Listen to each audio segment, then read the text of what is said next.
Estar contigo es lo que me hace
Pobre Dios.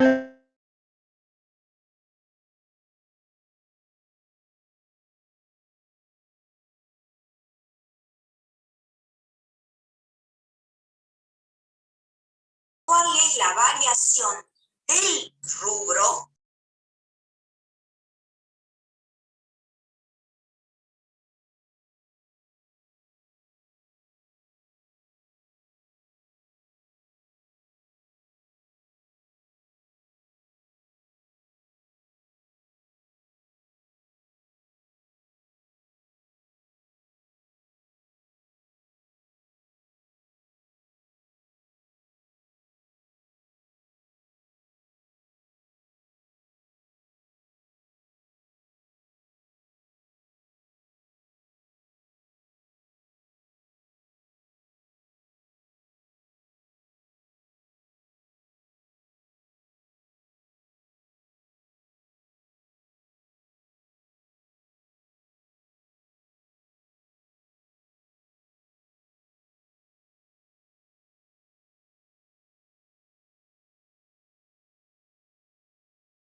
Buenas tardes, chicos. Díganme si me escuchan bien, así ya empezamos con la clase. Ya esperamos 10 minutos, a ver si se conectaba alguien más. Buenas tardes, profe. Hola, ¿cómo te va? Hola, Maxi, ¿cómo andan? Bueno, largamos nomás si les parece. Si tienen alguna duda me van preguntando, no hay ningún problema. Ya saben que no me molesta para nada que me interrumpan. Así que vamos charlando. ¿Cómo les va, chicos? Espero que estén muy bien. La idea de la clase de hoy es... a mí me tocaba la bolilla número, ahí estaba viendo el número de bolillas, la 6, que ya estuvimos hablando la clase pasada, si se acuerdan, de libertad de expresión, y la bolilla número 14, que es la que ya estamos en el poder legislativo, y la bolilla 14 se refiere al proceso de formación y sanción de las leyes, que es un tema que me quiero detener un poquito porque es un tema que el profesor Domínguez suele preguntarlo en los exámenes, así que me parece importante que lo veamos. Pese a que ustedes van a encontrar en la plataforma que hay, creo que 2 o 3 clases en donde estos temas están abordados también, porque son las clases que dimos el año pasado.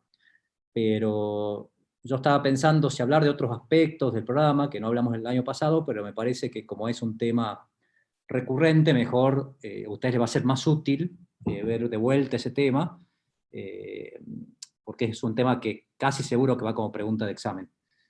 De la bolilla número 6, vimos libertad de expresión, y después los otros derechos que hay son derechos muy sencillos, que son los que surgen del artículo 14. Acuérdense que en la bolilla 6 estamos viendo la parte dogmática de la Constitución, es decir, la parte de la Constitución en donde se reconocen o consagran los derechos y libertades de las personas.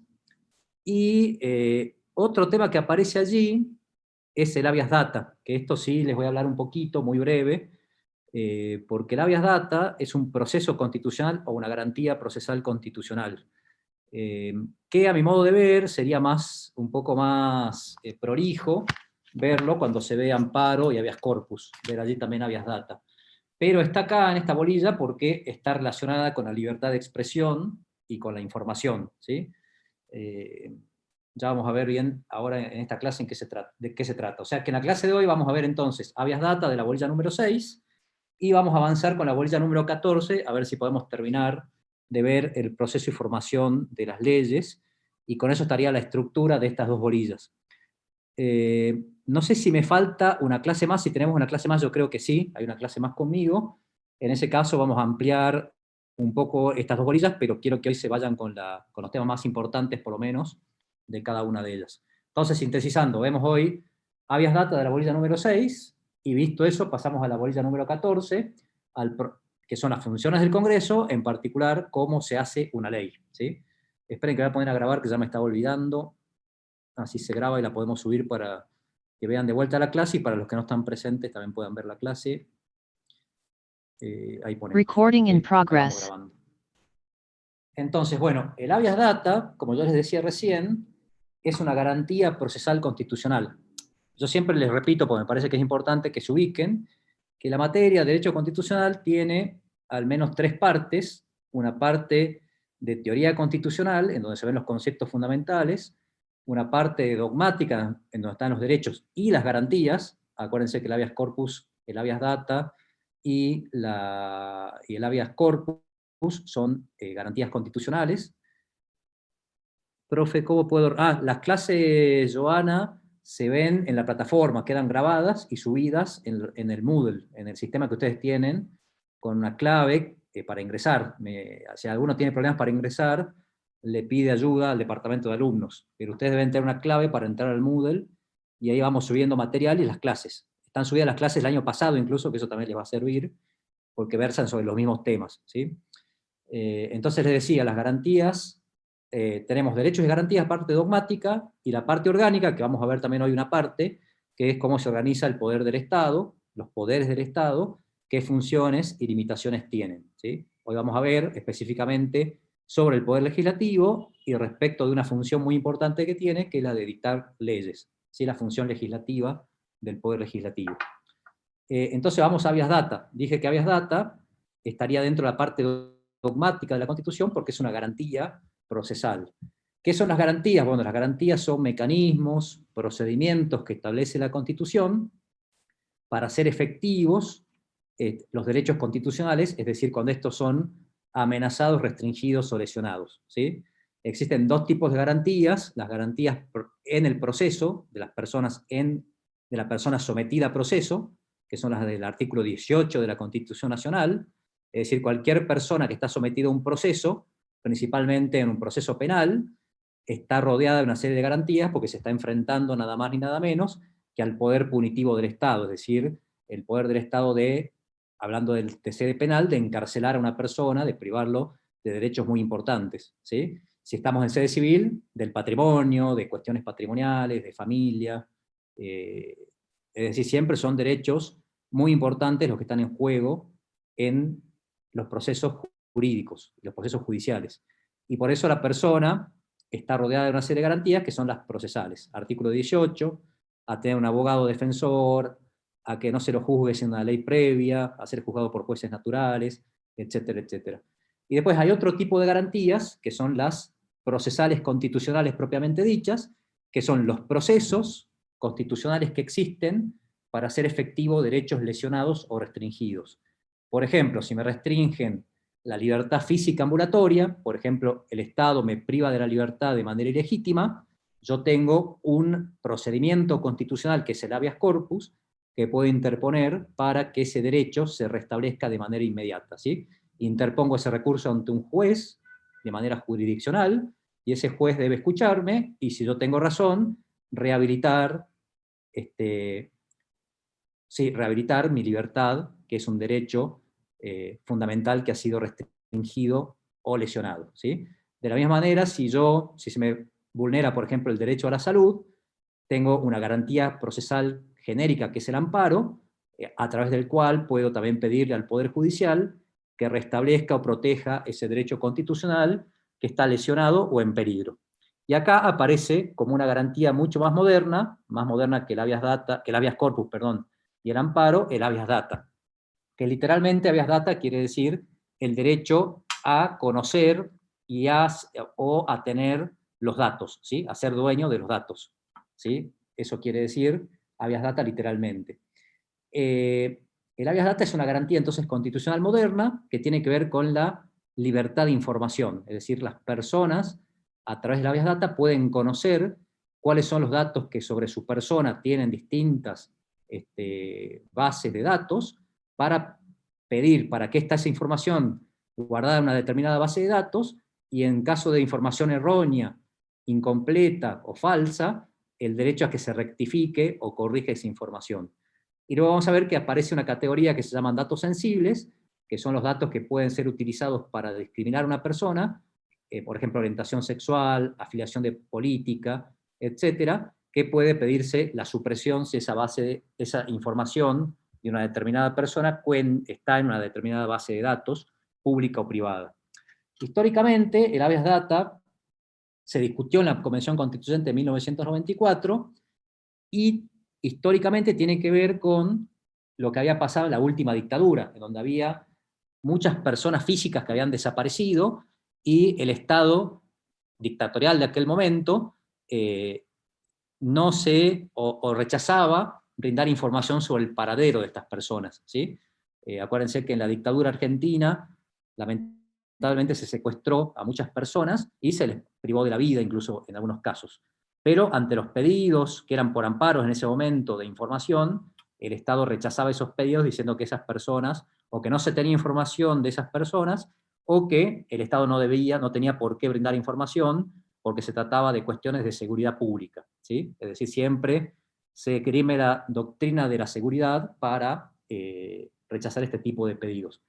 Pero además el habeas data, en el derecho comparado, aparece como una garantía muy moderna, porque uno de los peligros que tiene la libertad y los derechos de las personas está en las redes de información. Es decir, muchos autores dicen, en una era de la información, en donde a la par de la identidad física que cada persona se va autoconstruyendo, se genera también una información digital. Por ejemplo, los perfiles que uno construye en las redes sociales, Facebook, Instagram, TikTok, etcétera, etcétera. Y además, cada vez que hacemos alguna operación, vamos dejando huellas y vamos dejando datos que distintas bases de datos, como bancos, también redes sociales, Facebook, etcétera, organismos estatales, la FIP, el ANSES, van recabando de nuestra persona. Por ejemplo, nuestro domicilio, nuestras preferencias, estos famosos algoritmos que ustedes ven que nosotros averiguamos una cosa en Internet y nos empieza a aparecer constantemente información de ese mismo producto en las distintas redes sociales. Bueno, todo eso es información sobre nuestra persona que distintas fuentes de información van recopilando. Entonces nosotros, como ciudadanos afectados por esta extracción de información sin nuestro consentimiento, tenemos derecho a saber qué información de nuestra persona tienen estas fuentes de datos, tanto públicos como privados. Hay que aclarar que el habeas data surgió originariamente como una herramienta que tienen los ciudadanos contra la información que tiene el Estado, por esta cuestión de la dictadura que yo les comentaba, pero en los debates legislativos convencionales se amplió también con buen criterio a las bases de datos de información privada. Entonces la evolución de la habeas data fue, en 1994 se incorporó en el artículo 43 de la Constitución, sin poner el nombre habeas data, como una especie de amparo, pero es técnicamente un habeas data.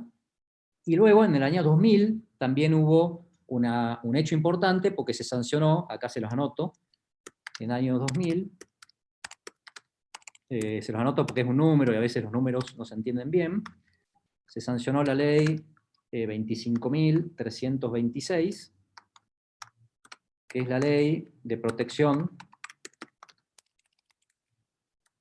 Es una ley muy interesante, si la quieren leer, está en internet, protección de datos personales, ¿sí? Que complementa el habeas data porque establece una jerarquía entre los datos de las personas, ¿sí? Y establece la categoría que yo les mencionaba recién, de datos sensibles, que son aquellos datos que potencialmente pueden servir para discriminar a una persona, ¿sí? Por ejemplo, cuál es nuestra orientación sexual, cuál es nuestra afiliación política, cuál es por ejemplo, nuestra etnia racial o lo que fuera, y toda esa información que es sensible, tenemos derecho a que se mantenga oculta o se suprima, es decir, tenemos derecho a manejar esa información de manera completamente autogestionada, ¿sí? Una cuestión que se ha discutido mucho con el habeas data y que no hay mucho acuerdo en la doctrina es cuál es el derecho protegido, cuál es el derecho constitucional que se protege. Porque los procesos constitucionales, amparo, habeas data y habeas corpus, se distinguen por el derecho protegido. Por ejemplo, cuando se protege la libertad física ambulatoria, el remedio que procede es el habeas corpus. Cuando se protege algún otro tipo de derecho, que no es la libertad física ambulatoria, procede genéricamente el amparo. Entonces, la discusión que se ha dado es cuándo procede el habeas data, sobre qué derecho o cuál es el derecho que se está protegiendo. La doctrina mayoritaria dice que se protege básicamente la intimidad, la privacidad de la persona, el derecho a ser dejados solos, y sobre todo un derecho que es más moderno, que es la de gestionar nuestros propios datos, ¿sí? La de como ciudadanos poder gestionar los datos que hacen a nuestra persona y que construyen esta identidad que yo les decía, de tipo digital, informática, o como la llamemos, eso es indiferente. La cuestión es que es una identidad de la persona que se construye paralelamente a la identidad física, ¿sí? Pero básicamente uno debería decir protege privacidad, la intimidad y este derecho de autogestionar los datos propios, ¿sí? Otra discusión que se ha dado en la habeas data es que ya vamos a ver que está explícitamente establecida en la Constitución, es qué pasa con las fuentes o las bases de datos periodísticas, ¿sí? Porque específicamente nuestra Constitución protege el derecho al secreto de las fuentes de información. La mayoría de la doctrina entiende que cuando la información de una determinada persona está en base de datos periodísticos y va a ser utilizada para informaciones periodísticas de interés público, entonces no procede el habeas data. Es decir, hay una prohibición absoluta porque se debe proteger la libertad de expresión que enmarca o que custodia la prensa pública escrita, digital o escrita oral o digital también, ¿sí? ¿Se entiende más o menos hasta acá lo que voy diciendo? Ahora vamos a leer el artículo 43 en la parte que nos interesa, pero este es más o menos el marco del habeas data. Si hay alguna pregunta, los escucho, y si no, les leo el artículo 43 en la parte que nos importa. Profe, Sí. entonces, ¿se prima la libertad de expresión antes que la habeas data? Domingo, buena pregunta. Sí, lo que les estaba diciendo es que, en general, todo ciudadano tiene derecho a conocer qué información hay en base de datos, pero hay una única limitación que establece la Constitución, que es cuando esa información está en bases de fuentes periodísticas, ¿sí? Por ejemplo, un determinado periodista del Tribuno, pongamos por caso, acá que estamos en Salta, tiene Claro. información sobre... el caso más típico que se ha dado en la jurisprudencia es cuando tiene información sobre un determinado político, por ejemplo, ¿sí? Entonces, el político interpone el habeas data diciendo quiero saber qué información tiene el periodista sobre mi persona, y la propia Constitución protege esa como una excepción al habeas data, ¿sí? Que ahí el periodista puede proteger el banco de datos y la fuente de información, ¿sí? ¿Por qué? Porque se considera que es más importante la función democrática que tiene el periodismo que una determinada persona conozca los datos referidos a ella en una fuente de esa naturaleza, ¿no? Solamente con una finalidad periodística, ¿sí? De libertad de expresión. Obviamente que esa persona, dice la jurisprudencia que trató el tema, luego tendrá el derecho a réplica si es que se da una información que no le gusta, lo que fuera, o errónea, e incluso los daños y perjuicios que le puede ocasionar una información errónea, falsa, o incluso los mecanismos penales de calumnias e injurias que puede interponer si esa información es calumniosa o injuriosa, ¿sí? Pero no se puede ingresar eso, en principio habría que ver el caso concreto, pero en principio no se puede ingresar, o el periodista se puede negar a dar la información si es una fuente periodística de información. ¿Se entiende más o menos? ¿Sí? Por ejemplo, si uno quisiera que el tribuno me diga qué información tiene sobre mi persona, habría que ver si es información periodística, el tribuno podría negarse, ¿sí? Esa Claro. sería más o menos, y sería una de las pocas o la única excepción que hay respecto Pero a la sería cualquier periodista, porque hay estos denominados periodistas independientes que no corresponden a ninguna cadena de... Sí, en principio no hay distinción de la norma, o sea, porque actualmente ya el periodismo se ejerce de una manera muy distinta, ¿no A es cierto? través de la web, sí, Claro, prácticamente. hay streamers bueno, en principio se extendería a todos ellos. Habría que ver el caso, porque por ejemplo, porque ahí hay un choque de derechos, ¿sí? El choque a saber qué información tienen sobre mi persona y cuál es la relevancia pública de la información que tiene. Por ejemplo, si yo estoy involucrado en un escándalo, por ejemplo, en un delito, hay relevancia pública, el periodista tiene motivos para mantener el secreto de la fuente, etcétera, etcétera, con lo cual podría no proceder. Pero habría que ver el caso, pero en principio es la única excepción que habría, ¿sí? No podría negarse a la información sobre una determinada persona en cualquier otra situación, ¿sí? Yo soy de la idea que debe interpretarse a distintas posiciones de manera restrictiva, y solamente tendría que prevalecer la fuente de información periodística cuando sean datos relevantes, tengan que ver con el interés público, se trate de un funcionario público, etcétera, ¿sí? Esto no quiere decir, como les digo, que el ciudadano esté indefenso frente a la actividad de los periodistas, pero que el derecho prefiere proteger la libertad de expresión y de información, y luego sí activará el ciudadano, si así lo estima, el derecho a réplica, que es un derecho constitucional, o, por otro lado, podría iniciar acciones de daños y perjuicios, o de calumnias e injurias, ¿sí? Con lo cual no es que queda indefenso, pero se protege la libertad de expresión, y por ende se va por la responsabilidad posterior o ulterior, ¿sí? Sin poder, en cierto sentido, adelantarse al uso de esa información que va a ser el periodista, ¿sí? ¿Más o menos se entiende, Domingo? ¿Estamos bien? ¿Sí? Les leo el Sí, sí, 43, profe. ¿sí? Cualquier duda me siguen preguntando, porque este es un tema muy interesante y muy actual. Es el artículo 43, tercer párrafo, ¿sí? Ahí está el habeas data, como yo le digo, no se lo llama así, en realidad no se lo llama habeas data, esto confesado por los propios constituyentes, porque la ley de la reforma, de la necesidad de la reforma en 1994, no habilitó el tema, digamos, habilitó que se modifique el amparo y el habeas corpus, pero no habilitó el habeas data. Entonces, por eso lo incorporaron como una especie de amparo, ¿sí? Aparece como un tipo de amparo, pero técnicamente no es un amparo, sino es un habeas data, ¿sí? Dice, toda persona podrá interponer esta acción, hablando del amparo, como le dije recién, para tomar conocimiento de los datos a ellas referidos y su finalidad, ¿sí?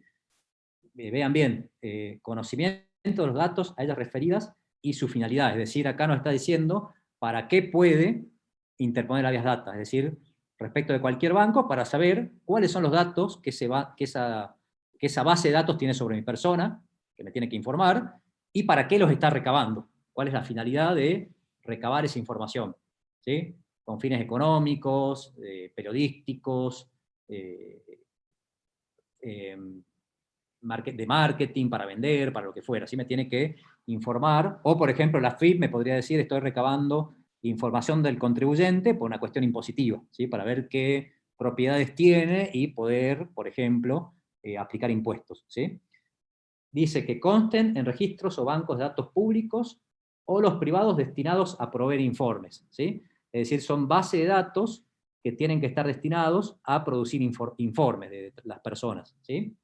Y en caso, y esto es importante, de falsedad o discriminación, para exigir su supresión, rectificación, confidencialidad o actualización. Es decir, esto quiere decir en qué estado tienen que estar los datos, ¿sí? Si los datos son falsos o pueden discriminar, yo puedo pedir la supresión, la rectificación, la confidencialidad o la actualización. Son las 4 cosas que puedo pedir a través del habeas data. Es decir, la supresión y la confidencialidad, si son datos sensibles, es decir, si son datos sobre mi persona que pueden ser utilizados para discriminar, ¿sí? Filiación política, orientación sexual, etcétera, ¿sí? ¿Se entiende? Ese tipo de datos yo puedo pedir que o se lo suprima de la base de datos o que se guarde secreto de ellos. Yo decido cuál de los dos requerimientos hacer, ¿sí? Rectificación y actualización, esto es cuando los datos son erróneos o están incompletos, ¿sí? Por ejemplo, dicen que yo tengo una edad que no tengo, que tengo un apellido que no tengo, que vivo en un lugar en el que no vivo, lo que fuera, yo puedo pedir que se rectifique mi información, porque yo soy dueño, y esto es importante de vuelta a repetirlo, la idea de la Constitución es que la persona es dueño de sus datos, ¿sí? Y si los datos son falsos, les puedo decir esos datos son falsos, actualícenlos, corríjanlos, y suprímanlos si son datos sensibles, ¿sí? Y acá aparece esto que yo les decía recién, no podrá afectarse el secreto de la fuente de información periodística, ¿sí? Que vendría a ser la única excepción que existe respecto del habeas data, como les decía recién, con las interpretaciones jurisprudenciales que traté de marcarles, ¿sí? Entonces, esto sería básicamente el habeas data como garantía constitucional. Les pregunto ahora, pues ya pasaríamos a otro tema, si se entiende, no se entiende, alguna duda. No sé si fui tan claro para explicarlo. Si hay dudas, si quieren que repita algo, no hay ningún problema. Como les decía, esto se complementa con la ley 24.326, que da la definición de datos sensibles, ¿sí? Y también en el artículo 1 van a encontrar que habla también del secreto de las fuentes periodísticas de esa ley, ¿sí? Perdón, la ley es 25.326, se la anoté mal ahí. 326, no 24.000, sino 25.326, ¿sí? Y se llama Ley de Protección de Datos Personales. Si no hay ninguna duda, lo único que quedaría como tema que les puede generar algún tipo de dificultad en esta bolilla es el artículo 33 de la Constitución Nacional, que se refiere a los derechos implícitos, que yo se los leo brevemente. ¿Qué quiere decir implícitos? Es decir, derechos que no están expresamente enumerados en la Constitución Nacional, pero que igual la Constitución los reconoce. Es como que la Constitución, con esta cláusula, está diciendo, yo reconozco estos derechos, pero también hay otros derechos, que no es taxativo, es decir, que no es que los únicos derechos constitucionales son los reconocidos explícitamente por la Constitución, sino que puede haber otros que surjan de la democracia, la república, etc. ¿Sí? El artículo 33 dice, las declaraciones, derechos y garantías que enumera la Constitución no serán entendidos como negación de otros derechos y garantías no enumerados, ¿sí? Pero que nacen del principio de la soberanía del pueblo y la forma republicana de gobierno. Por darles esta es como una válvula de escape, es decir, como el constituyente por ahí no puede prever todos los derechos que van a ser afectados a los ciudadanos, por el Estado, por otros particulares, deja como una válvula para incorporar derechos que aparezcan en la evolución social o histórica. Por darles ejemplos, el mismo amparo, que nació en 1957 jurisprudencialmente, como remedio cuando se afectan derechos constitucionales de las personas, surgió de este artículo. La Corte lo encontró en el artículo 33. Porque ¿qué dijo la Corte? Bueno, si nosotros enumeramos derechos, tenemos que también tener garantías, porque un derecho sin garantía es un derecho que no se puede operativizar. Entonces es una garantía implícita. Si el constituyente puso un derecho, implícitamente quiso que ese derecho esté protegido, ¿sí? Y así surgió el amparo. Después se lo constitucionalizó y se lo agregó explícitamente en la reforma del 94. Pero antes del 94 aparecía implícito, según la jurisprudencia, de este artículo 33. O, por ejemplo, el famoso caso Egmedejian con Sofovich, en donde se discutió el derecho a réplica. Ustedes saben que el derecho a réplica no está incorporado explícitamente en la Constitución, pero la Corte Argentina, en ese caso, dijo, surge de los tratados internacionales, pero además también surge de la cláusula del artículo 33, ¿sí? Porque si uno protege la libertad de expresión, también debe proteger el derecho a réplica, que es como un sucedáneo implícito de la libertad de expresión, ¿sí? ¿Se entiende más o menos? Es decir, ese artículo se utilizó y se utiliza para extraer derechos que no están explícitamente reconocidos por la Constitución, pero evidentemente son fundamentales, derechos y garantías, ¿no? Que son fundamentales, estructurantes de la democracia y de la república. Esto se utiliza cada vez menos porque, acuérdense que a partir de la reforma de 1994, en el artículo que ustedes tienen que conocer, que es el 75 y CISO 22, se incorporaron numerosos tratados de derechos humanos con numerosísimos derechos y con numerosas garantías. Con lo cual ya la gran mayoría, yo diría que todos los derechos que se pueden ver vulnerados están reconocidos en estos tratados con jerarquía constitucional, ¿sí?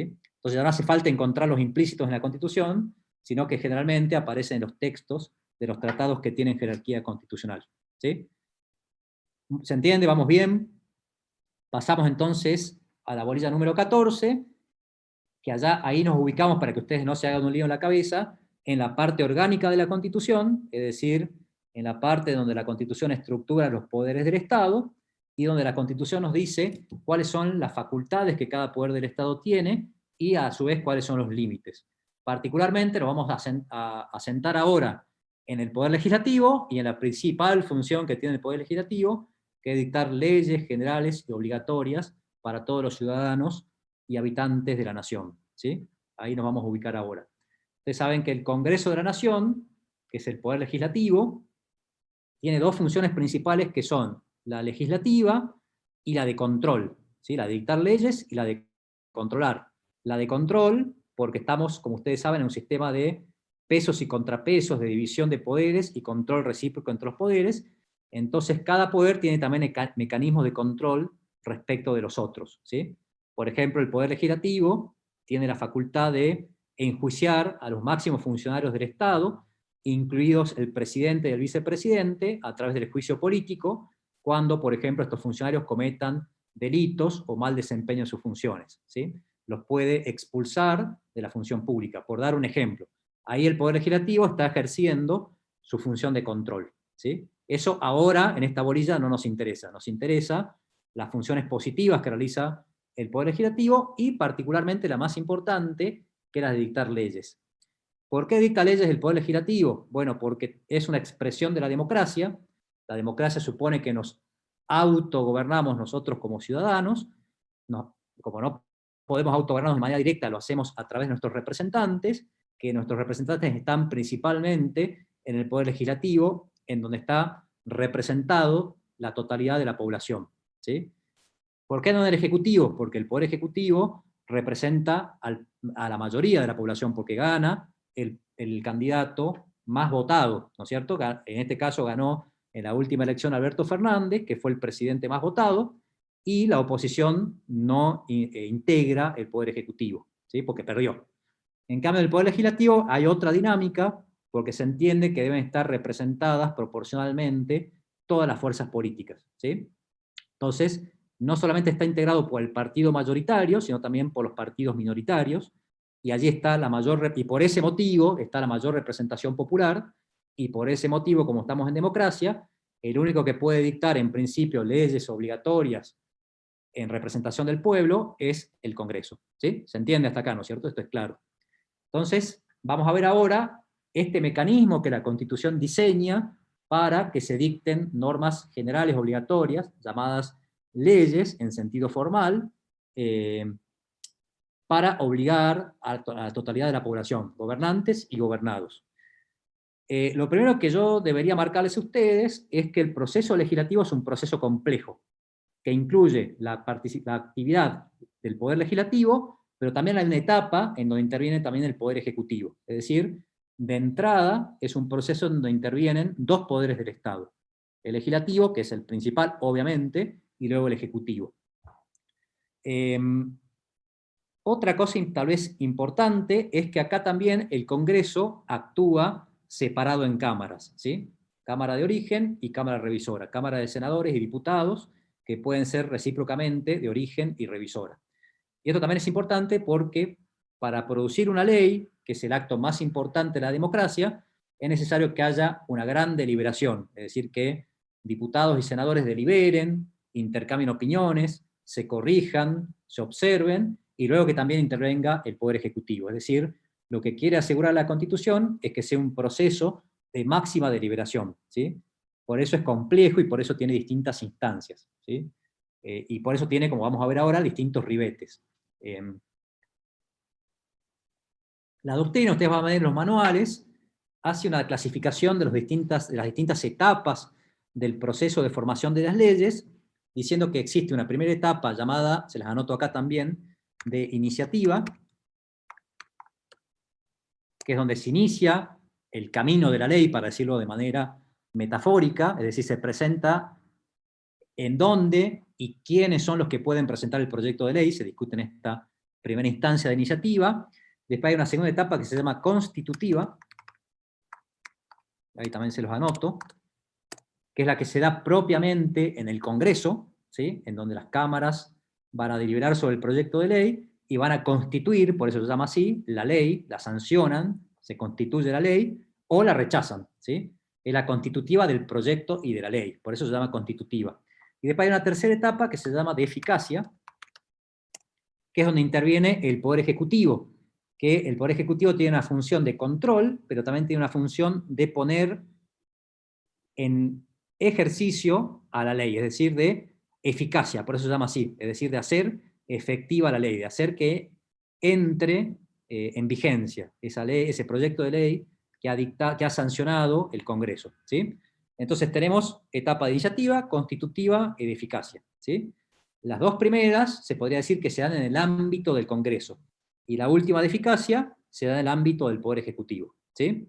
Entonces vamos a la etapa de iniciativa. ¿Qué se discute allí? Bueno, ¿quiénes son los que pueden presentar proyectos de ley? ¿Quiénes son los legitimados, los ciudadanos que pueden presentarse ante el Congreso y presentar válidamente un proyecto de ley, ¿sí? Y esto está regulado, en primer lugar, en el artículo 77 de la Constitución. Ahí se los leo, ¿sí? El artículo 77, fíjense que es el capítulo 5, donde está como título de la formación y sanción de las leyes. Es decir, hay un capítulo específico dedicado a la formación de las leyes, ¿sí?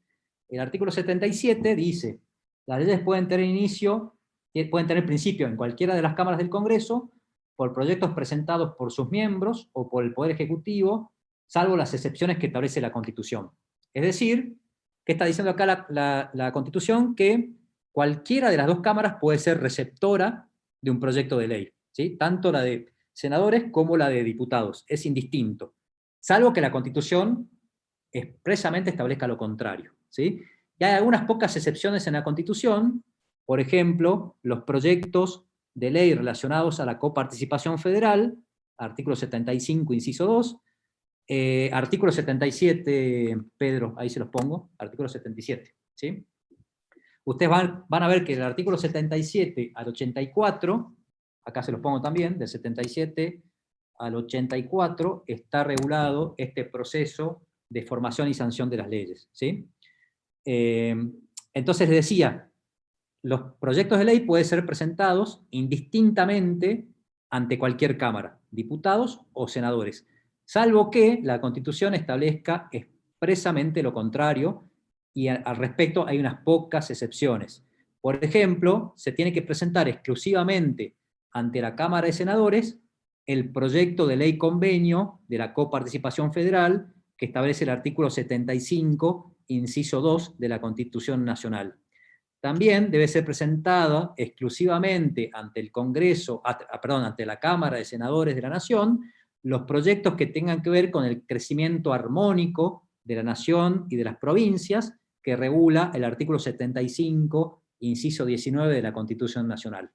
Estas son las dos excepciones en los casos en que se debe iniciar exclusivamente el proyecto en la Cámara de Senadores. ¿Por qué?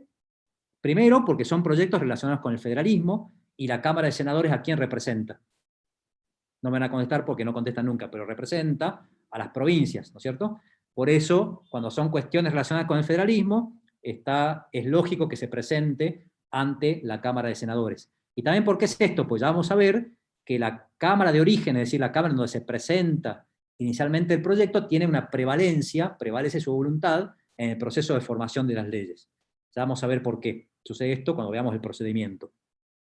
Y con relación a la Cámara de Diputados, la Constitución establece algunas pocas excepciones también, en donde se debe iniciar exclusivamente en la Cámara de Diputados, que es el reclutamiento de tropas y establecimiento de contribuciones, que eso está en el artículo 52, lo anoto acá por las dudas, y en el artículo 39, que son los casos de iniciativa popular, y el artículo 40, que es de referéndum, ¿sí?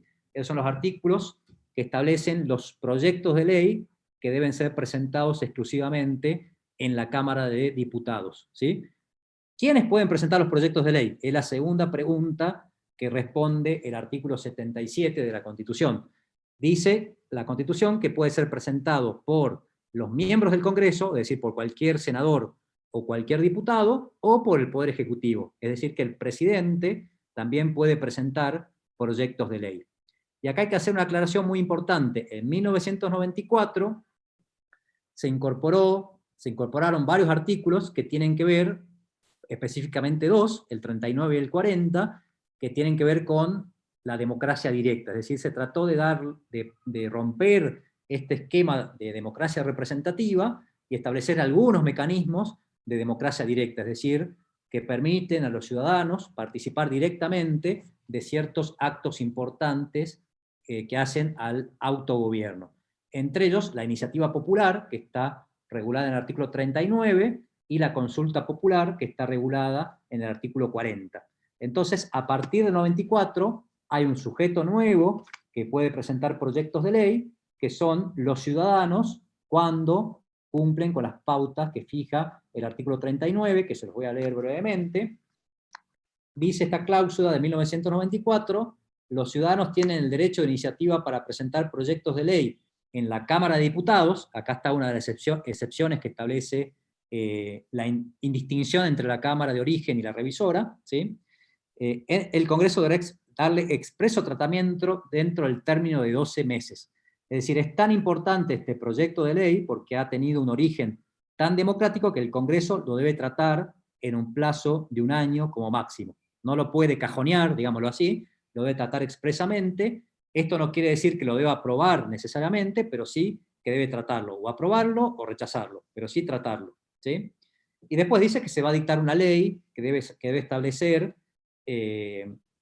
una ley reglamentaria que no podrá exigir más del 3% del padrón electoral, dentro de lo cual, etcétera, etcétera. Es decir, se dan las pautas que debe tener la iniciativa popular, que tienen que ver con que se debe exigir un porcentaje de la población, que no puede exceder el 3% del padrón, para evitar que se bloquee y que se pidan mayorías muy extensas, y que además tiene que tener una adecuada representación territorial, es decir, que debe buscar representar la intención federal.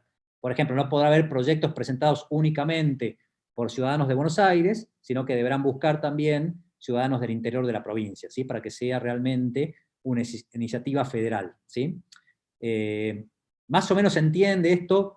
Yo sé que lo ven en otra bolilla, por eso no me voy a extender, pero si se entiende, vamos avanzando. Si no se entiende, háganme preguntas si quieren con el micrófono o por chat, así seguimos avanzando con esta bolilla, con este tema, mejor dicho. Entonces, bueno, ya tenemos la etapa de iniciativa. Sí, profe, sí se entiende. Sí, Agustina. Se entiende, perfecto.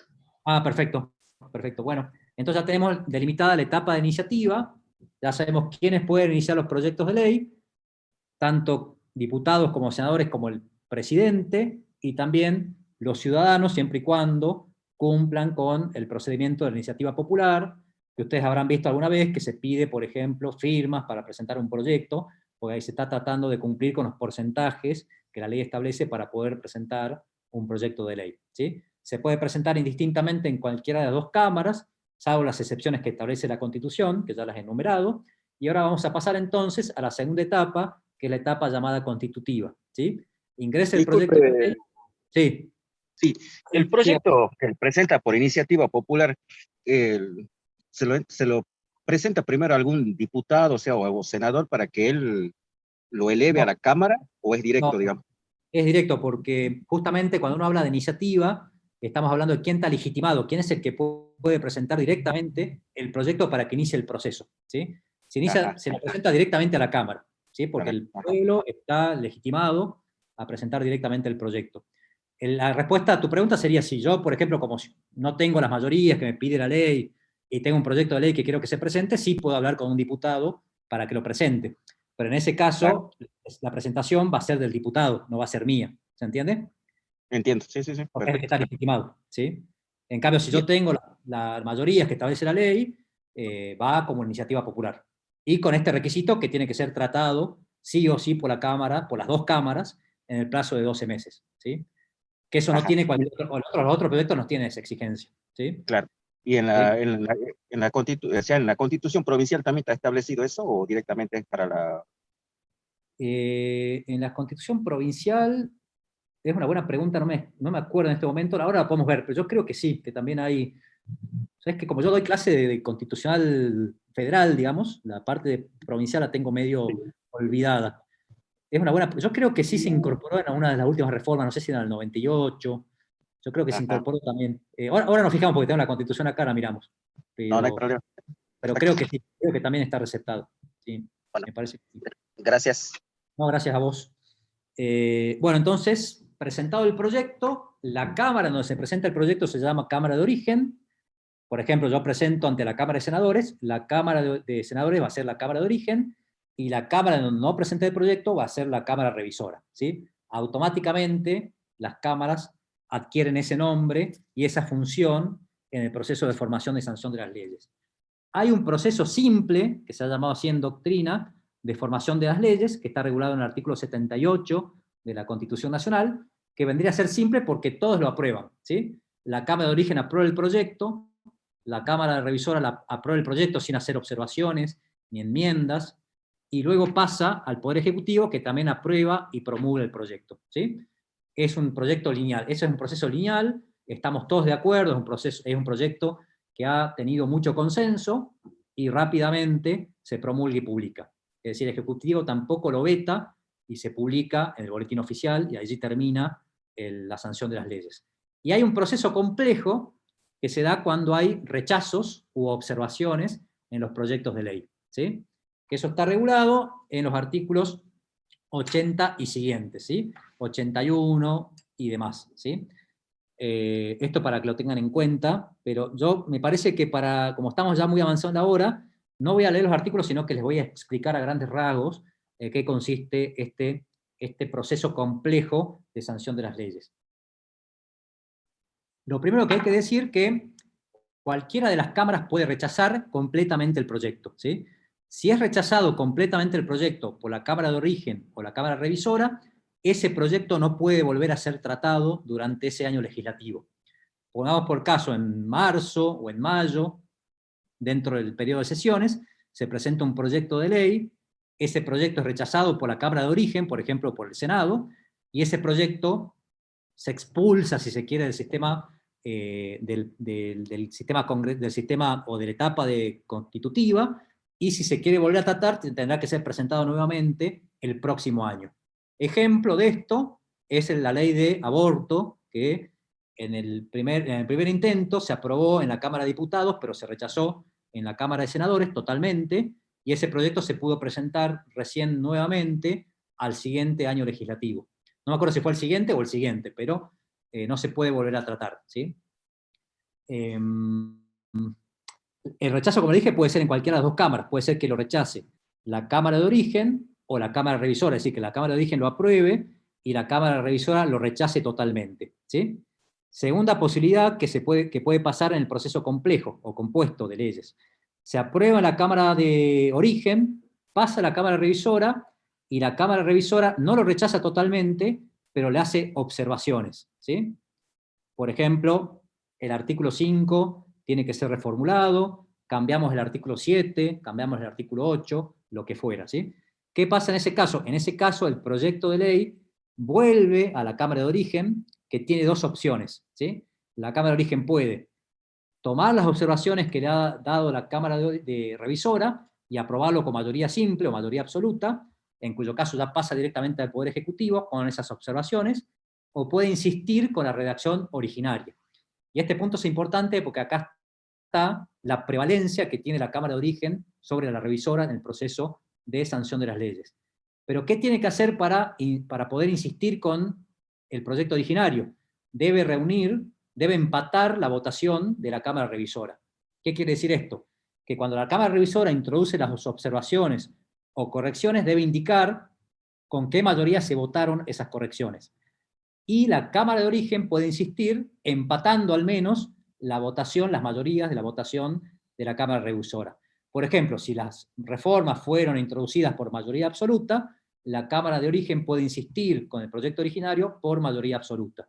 Si han sido votadas con mayoría compuesta, por ejemplo las 2/3 partes, la Cámara de Origen puede insistir empardando esa mayoría calificada, es decir, con 2/3 partes. Si no obtiene esas mayorías, o debe mandar el proyecto tal cual está con las observaciones al Poder Ejecutivo, digamos, es la única opción, no hay otra opción. Antes del 94 tenía otras opciones, pero a partir del 94 se simplificó, ¿sí? No sé si quedó claro, esto por ahí lo dije medio entreverado, pero se entiende porque esta es la parte más complicada tal vez. Es decir, si hay observaciones, hay dos opciones, o la Cámara de Origen aprueba con mayoría simple las observaciones que ha hecho la Cámara Revisora, en cuyo caso pasa directamente al Ejecutivo, con las observaciones de la Cámara Revisora, o insiste con la redacción originaria. Si quiere insistir, tiene que empardar la votación de la Cámara Revisora. Si la emparda e insiste con la redacción originaria, esa insistencia de la Cámara de Origen, empardando la votación, ya produce que el proyecto de ley se desplace directamente al Ejecutivo. ¿sí? ¿Está claro o no está claro? Me quedo un ratito por si hay alguna pregunta sobre este tema, y si no ya pasamos a la instancia de eficacia que se da en el Poder Ejecutivo, ¿sí?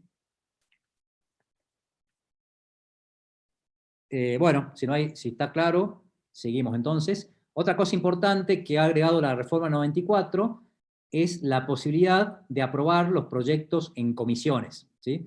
Ustedes vieron que es muy común en el derecho parlamentario moderno que el Congreso tenga divisiones internas en comisiones. Por ejemplo, la Cámara de Senadores tiene una comisión de acuerdos para los funcionarios que requieren su acuerdo, tiene una comisión de justicia, una comisión de educación, una comisión de asuntos constitucionales, y la Cámara de Diputados también. La idea es que sea más fácil analizar proyectos de ley sobre las temáticas concretas y que esté más especializado el Senado y la Cámara de Diputados en esas temáticas. Entonces la reforma 94 le permitió a las cámaras del Congreso aprobar los proyectos en comisión, ¿sí? Es decir, ¿qué tiene que pasar? ¿Qué pasa con proyecto de ley? Perdón, estoy medio yendo y viniendo, pero esto es importante. Ingresa el proyecto de ley, lo primero que hace cada cámara es aprobarlo o rechazarlo en general. Es decir, se presenta la ley, sigamos con el ejemplo, la ley del aborto, y la Cámara de Diputados dirá, por ejemplo, se aprueba en general la ley, o no se aprueba, se rechaza totalmente. Si se aprueba en general, recién se pasa a ver artículo por artículo, ¿sí? Y eso puede ser delegado a las comisiones del Congreso, ¿sí? Para facilitar el proceso y hacerlo más dinámico, ¿sí? ¿Se entiende? Lo mismo pasa en la otra Cámara. Puede aprobarlo, lo debe aprobar en general, pero después el tratamiento en particular puede ser delegado a las comisiones, ¿sí? Puede la Cámara retomar, obviamente, en cualquier momento el tratamiento general del proyecto de ley, aunque lo haya delegado, porque esa es una delegación, y toda delegación mantiene el poder del delegante, ¿sí? Mantiene la facultad de retomar quien ha delegado la facultad o la potestad. ¿Se entiende eso más o menos? Sí, profe, lo estoy siguiendo. Perfecto. Después otra cosa importante, que también se modificó en el 94, es la provisión de sanción ficta o tácita, que eso está en el artículo 82, que esto sí lo voy a leer porque es muy importante. El artículo 82 establece la voluntad de cada Cámara debe manifestarse expresamente, ¿sí? Se excluye en todos los casos la sanción tácita o ficta. Es decir, ambas cámaras deben manifestarse positivamente, explícitamente, sobre si aprueban o no aprueban el proyecto de ley y bajo qué condiciones. El silencio en ningún caso resulta convalidante de un proyecto de ley. Y esto se introdujo explícitamente porque había una doctrina que había sentado la jurisprudencia en 1992, sobre todo, en un fallo que se llamó Peralta, sobre los decretos de necesidad y urgencia. ¿Qué dijo la Corte de una manera muy criticada en ese momento? Dijo que el decreto de necesidad y urgencia, los decretos de necesidad y urgencia eran válidos porque el Congreso no se había expedido negativamente, convalidando con el silencio la función legislativa por parte del Poder Ejecutivo. Esto fue fuertemente criticado y por eso se entendió en la Convención Constituyente que era necesario explicitar este principio, que el Congreso siempre, cuando está frente a un proyecto de ley o a una cuestión legislativa, debe explícitamente expresarse. Si no se expresa, no se entiende como convalidante, ¿sí? Sino como negativa. La falta de expresión no se puede entender nunca como afirmativa, ¿sí? Esto es muy importante, es un principio que ha sentado claramente la reforma del 94. Profe, Entonces, ¿y el sí, Congreso tiene un plazo para expedirse sobre un no. decreto de necesidad y urgencia?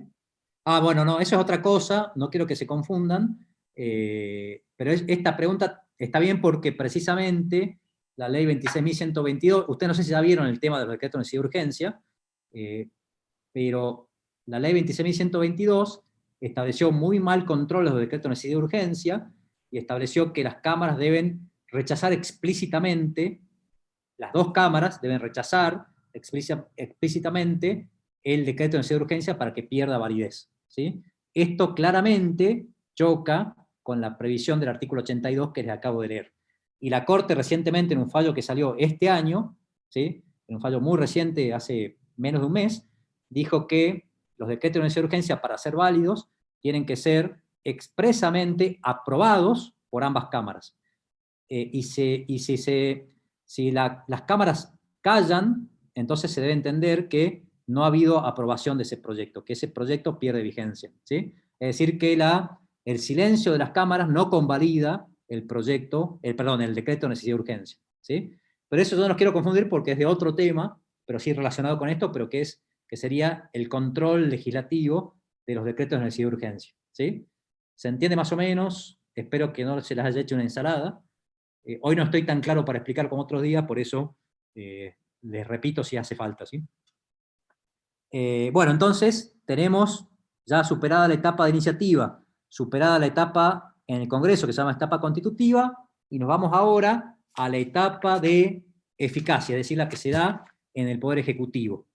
Es decir, el proyecto de ley pasa entonces, una vez aprobado por ambas cámaras, al Poder Ejecutivo, y el Poder Ejecutivo tiene también varias opciones.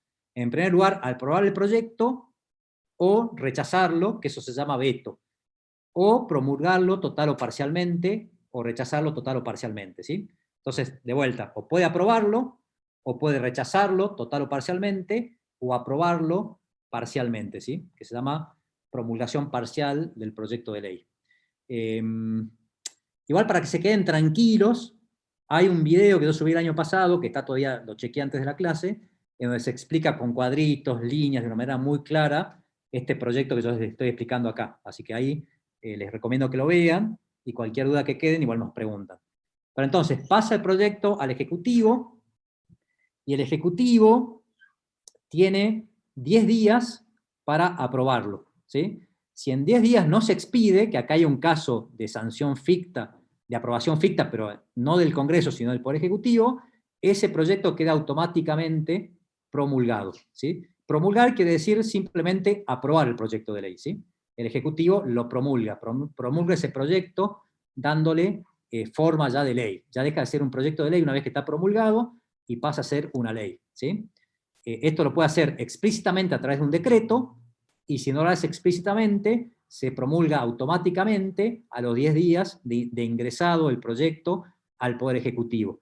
¿Por qué es esto? Bueno, porque precisamente la ley es un producto del Congreso, ¿sí? La voluntad del Congreso debe prevalecer sobre la voluntad del Poder Ejecutivo, que solamente realiza una actividad de control. Y esto tiene que ver con el sistema de pesos y contrapesos. Es un ejemplo de control recíproco entre los poderes. Por eso el Poder Ejecutivo controla, en cierto sentido, los proyectos de ley, porque además es el que luego debe ejecutar esa ley, ¿sí? Por su función ejecutiva. Pero siempre van a ver que las normas que están acá demuestran la prevalencia absoluta de la voluntad del Congreso, ¿sí? Y por eso se autoriza la promulgación tácita o ficta por parte del Poder Ejecutivo, ¿sí? Les voy a leer, por ejemplo, el artículo 80. Se reputa aprobado por el Poder Ejecutivo todo proyecto no devuelto en el término de 10 días útiles. Es decir, útiles se refiere a días hábiles. O sea que si no, esto se llama promulgación tácita o implícita. Si el Poder Ejecutivo no se pronuncia en un plazo de 10 días, automáticamente queda promulgado ese proyecto de ley, ¿sí? Entonces, primera opción, promulgación, y luego de la promulgación se publica. El Ejecutivo tiene que publicar el proyecto de ley en el boletín oficial, y a partir de la publicación del boletín oficial empieza a tener vigencia esa ley. Se completa el proceso de formación y sanción de las leyes con la publicación. ¿Por qué se debe publicar? Bueno, porque precisamente las leyes están dirigidas a la ciudadanía, que debe conocerlas, y por eso se le debe dar publicidad. Si el boletín oficial, ustedes saben que es el medio de publicidad de los actos públicos, ¿sí? A través del boletín oficial se publican, se da difusión, los actos públicos de relevancia, como por ejemplo las leyes. Son publicadas en el proyecto de ley para que cualquier ciudadano pueda acceder fácilmente a ellos, ¿sí? Y para que pueda conocerlas y cumplirlas, básicamente, ¿sí? Segunda opción, el Poder Ejecutivo veta la ley, ¿sí? La rechaza. ¿Qué pasa si veta o rechaza la ley? También la Constitución le da la última palabra al Congreso. Si veta o rechaza la ley, el proyecto de ley vuelve a la Cámara de Origen en primer lugar, y esta puede o tomarlas, esta puede, digamos, insistir en el proyecto de ley, pero debe tener mayoría grabada, debe insistir con las 2/3 partes de los miembros presentes en la votación, ¿sí? Si insiste con las 2/3 partes, pasa a la Cámara Revisora, quien también puede insistir en el proyecto originario, también reuniendo las 2/3 partes, es decir, con esta mayoría agravada. Y en ese caso, si en la Cámara de Origen y en la Cámara Revisora se obtienen las 2/3 partes para insistir en el proyecto originario, queda automáticamente promulgada, ¿sí? El Poder Ejecutivo ya no puede rechazar ese proyecto de ley. Obviamente que se está pidiendo una mayoría bastante agravada, con lo cual en la práctica va a ser bastante complicado que se obtenga esa mayoría, pero lo que quiere hacer la Constitución es dejarle la última palabra al Congreso y que la actividad del Ejecutivo sea simplemente una actividad de control y deliberación entre los poderes. ¿Se entiende más o menos? ¿Vamos bien? Sí, profe, ¿qué pasaría en el caso de que en el proceso constitutivo se apruebe en ambas cámaras con mayoría grabada, con más de 2/3? ¿Necesitaría Es una buena pregunta. Yo diría que en principio no es como un requisito que impide el veto, el Ejecutivo Ujú. puede vetarlo, sería discutible, pero sí puede vetarlo, pero naturalmente si ha tenido esas mayorías de consenso, el Congreso puede insistir y se prevé, se supone que va a tener de vuelta esas mayorías. Lo que Claro. pasa es que no está previsto, ¿por qué? Porque lo que busca la Constitución también con la intervención del Poder Ejecutivo es que haya un debate entre los poderes. Por ejemplo, el Poder Ejecutivo podría dar razones de por qué no está de acuerdo con la ley, y tal vez esas razones pueden convencer a parte de los diputados y parte de los senadores, y tal vez no tener las mismas mayorías que tuvieron al momento de la sanción al momento constitutivo. ¿Se entiende más o menos? ¿Sí? Es Sí. como un debate que hay entre los poderes, ¿sí? Ahora, si el Ejecutivo se opone sin motivos, bueno, probablemente te insistan con las 2/3 partes y ya no va a poder, en ese caso, rechazar ese proyecto del Ejecutivo, ¿sí? Pero es una buena pregunta y se ha discutido ese tema. Pero la mayoría de doctrina, y yo coincido, sostienen que no es un requisito para evitar porque hay, digamos, las mayorías grabadas tendrían sentido por ahí si es que ha habido observaciones en una de las cámaras y hay que igualar hay que empardar esa observación, pero es solamente en etapa constitutiva. Al Ejecutivo, en principio, no le interesa esa mayoría en el momento de vetar. Ahora, si vuelve de vuelta el Congreso con esa mayoría, ya es distinto, ¿sí? Ya ha habido deliberación, ya se han escuchado los poderes, y no obstante, el Poder Legislativo insiste con esas mayorías grabadas, bueno, el Ejecutivo ya no puede decir nada, ¿sí? Como también si el proyecto se ha aprobado con mayoría simple, probablemente no va a poder insistir el Poder Legislativo, porque no tiene las mayorías, en principio, ¿sí? Salvo que haya alguna movida política, haya movilización social, haya una cuestión que obligue a los diputados y senadores a votar de una manera distinta, ¿sí? ¿Se entiende más o menos? ¿Vamos bien? Sí, profe. Entonces, primera opción, aprobar. Segunda opción, vetar. Ahora bien, también la Constitución le permite al Poder Ejecutivo vetar parcialmente, es decir, vetar una parte del proyecto de ley, ¿sí? Si veta parcialmente, el mismo procedimiento. El Congreso puede insistir también con la parte no vetada, y si obtiene la mayoría grabada de 2/3 partes, puede obligar al Poder Ejecutivo a promulgar la totalidad del proyecto de ley. Pero en el 94 se introdujo otra potestad que tiene el Ejecutivo, que es un poco más polémica, que es la de promulgar parcialmente, ¿sí? Ya no es que veta una parte y la otra la deja ahí, sino que la parte que no le gusta, que rechaza, la deja fuera y promulga, convierte en ley la parte no observada. ¿Se entiende? ¿Sí? Ahí sí, la Constitución le permite hacer esto al Poder Ejecutivo, pero le pone una limitación que es muy importante, ¿sí? En el artículo 80 dice: los proyectos desechados parcialmente no podrán ser aprobados por la parte restante, ¿sí? Le pone el límite en primer lugar al Ejecutivo. Sin embargo, la parte no observada solamente podrá ser promulgada si tiene autonomía normativa y su aprobación parcial no altera el espíritu ni la unidad del proyecto sancionado por el Congreso, ¿sí? Es decir, le da una excepción, puede promulgar parcialmente la parte no observada siempre y cuando mantenga la coherencia y el espíritu de la norma. ¿Qué quiere decir esto? Bueno, muy ambigua la Constitución, este es el gran problema. pero la mayoría jurisprudencial y la doctrina entienden que lo que debe, que para promulgar parcialmente, el Ejecutivo debe desechar algunos artículos o alguna parte de la ley que no sea esencial, que sea meramente de relleno, circunstancial, de cuestiones no estructurales de la ley, ¿sí? Por ejemplo, no podría, vamos a la ley del aborto, que es la que estamos usando como ejemplo, no podría el Poder Ejecutivo vetar la parte o promulgar la autorización del aborto legal, pero quitar o rechazar la parte de la objeción de conciencia por parte de los médicos, porque eso le quita unidad a la ley. La ley quiso asegurar dos principios, que quiso asegurar el aborto sexual, el aborto, perdón, libre para la mujer, pero por otro lado, la objeción de conciencia del médico que no está de acuerdo con esa práctica, porque va en contra de sus creencias. ¿Sí? Si yo le quito una parte al proyecto de ley, la estoy desnaturalizando, ¿sí? Con lo cual ahí estaría prohibida la promulgación parcial. Y la promulgación parcial también debe ser interpretada de manera restrictiva, porque es una excepción a la potestad legislativa que tiene el Poder Legislativo, ¿sí? Y también otra cosa importante, que es que la promulgación parcial también debe ser controlada por el Congreso, por el mismo mecanismo para la aprobación de los decretos de necesidad de urgencia, ¿sí? Va por la misma ley 26.122 y es controlada por la Comisión Bicameral Permanente y luego por las dos cámaras que tienen que aprobar o rechazar la promulgación parcial. Con lo cual, de todas maneras, la última postura respecto de la vigencia o no de una promulgación parcial la va a tener el Congreso. ¿Se entiende más o menos esto? ¿Sí? Capaz que esto último no, dígame si no se entiende. Entonces, Sí, para profe, sintetizar, ¿cuál dijo el número de la ley? la ley, se las anoto acá, es 26.122. 122, que es la ley, sobre todo de los decretos de necesidad de urgencia, ¿sí? Es la ley que establece el mecanismo para controlar, en realidad, toda actividad legislativa que realiza el Poder Ejecutivo. En esa ley se establece el procedimiento para controlar los decretos de necesidad de urgencia, los decretos delegados, la promulgación parcial de las leyes, ¿sí? Estos tres institutos legislativos que tiene el Poder Ejecutivo.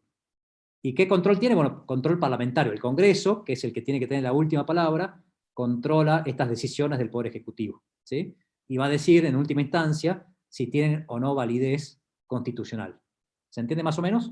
Esto lo van a ver en el artículo 99, inciso 3, en el artículo 76 de la Constitución Nacional, ¿sí? Que son 99, inciso 3, decretos de necesidad de urgencia, y artículo 76, decretos delegados.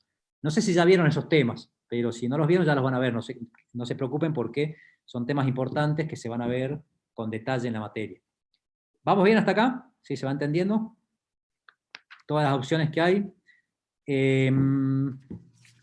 Y por último, el último paso, una vez que ya está completado este mecanismo de sanción de las leyes, es la publicación, que simplemente consiste en la obligación del Poder Ejecutivo de hacer publicar la ley en el Boletín Oficial de la Nación, y de esa manera darle publicidad a la ley que ya ha sido aprobada, sancionada y promulgada, ¿sí? Entonces, con la publicación termina el proceso de sanción de las leyes. Ahora bien, ¿cuándo entra en vigencia la ley? Hay dos opciones. Si la ley puede fijar la fecha, la ley puede decir, esta ley entrará en vigencia, por ejemplo, el 20 de diciembre. Bueno, si fija fecha, va a ser desde el día que la ley fije, ¿sí? Una vez publicada, obviamente, ¿sí? Si no está publicada, no entra en vigencia nunca. Si no fija fecha, hay que ir al Código Civil. El Código Civil tiene reglas generales de entrada en vigencia de la ley, ¿sí? Que ahí lo van a poder ver, que establece una serie de días para la entrada en vigencia de su publicación. ¿Vamos entendiendo? ¿No se entiende? ¿Hay alguna duda? Es el momento para hacerme las preguntas si es que tienen alguna duda. De todas maneras, como yo les decía recién, este mismo tema está muy bien explicado en las clases del año pasado, con lo cual, y a lo cual se le suma esta clase, así que, y yo voy a estar también atento, ahí van a ver que hay un apartado en el Moodle, en el sistema, con esta bolilla, ¿sí? Donde está incluso un foro para que me hagan preguntas específicas sobre estos temas, y ahí podemos ir charlando. Bueno, gracias Agustín. ¿Alguna duda? Yo con esto ya estaría terminando mi clase de hoy. Faltaría ver solamente un único tema, que es el defensor del pueblo, que es un tema muy sencillo, que lo vamos a ver la clase que viene. Y si tenemos tiempo, podemos ampliar un poquito el tema de los derechos del artículo 14, pero también es muy sencillo: derecho a la educación, derecho a circular, derecho a la protesta, son derechos muy sencillos que están en cualquier material. Ahí, Agustín, yo voy a subir la clase a la misma plataforma, va a estar subida, indicando que es la clase perteneciente a este año, ¿sí? Para que ustedes sepan que es la clase que dimos hoy. ¿Alguna otra duda? Si no, ya los despido y nos vemos la clase que viene. Yo Profe, entiendo, sí, perdón, sí. ¿la clase anterior se subió? Sí, está subida la clase anterior, donde hablamos un poco de libertad de expresión y la bolilla número 6, creo que es, o la 6 o la 4. La del 4. La bolilla 6, sí. Sí, ahí está, eso está subido ya también. Y no solamente la de este año, sino también está subida la del año pasado, ¿sí? Así que tienen 2 clases para ver ahí. Y esta la voy a subir ahora, ni bien la termine de bajar en la computadora, la subo también, así que no se preocupen, también va a estar. Así que bueno, Gracias, chicos, si profe. no hay ninguna duda, ya nos vemos entonces la clase que viene, que no es este lunes, sino el que viene, y terminamos ya de repasar estos temas. Que tengan una buena tarde, nos vemos. Nos vemos. Chao, profe. Chao, chicos. Chao, profe, gracias. Hasta luego, chicos, que anden bien.